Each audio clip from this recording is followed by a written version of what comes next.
लो जनाब अज का साडा सिलसिला ना ते बड़ा मज़ाही है तो बड़ा शुगली है। एक मुकाबला करवान लगे हाँ ते बड़े गौर नाल देखना बच्चों के बारे च। इस मुकाबले हिस्सा कौन कौन लेगा? लो जी इन्हां तो दो बच्चे चुनांगे तो उहदे च मुकाबला च करावांगे। ਇਹ ਦੋ ਅੰਬ ਨੇ जनाब ਤੇ ਦੋ ਬੱਚੇ डिसाइड ਕੀਤੇ ਨੇ ਜਿਹੜਾ ਬੱਚਾ ਇਹਦੇ ਚ ਅੰਬ ਪਹਿਲੇ ਖਾ ਗਿਆ ਉਹਨੂੰ ਅਸੀਂ ਇਨਾਮ ਦੇਵਾਂਗੇ। ठीक है हाँ बच्चों तैयार हो? एक दो तीन शुरू। चलो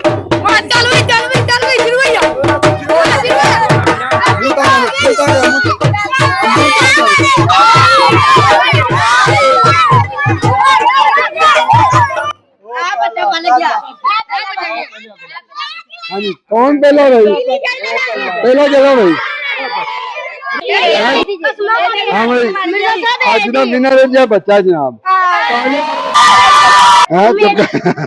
लो जी बच्चे ने नाम दिता जा रहा है जनाब। तालियां मारो बता रहे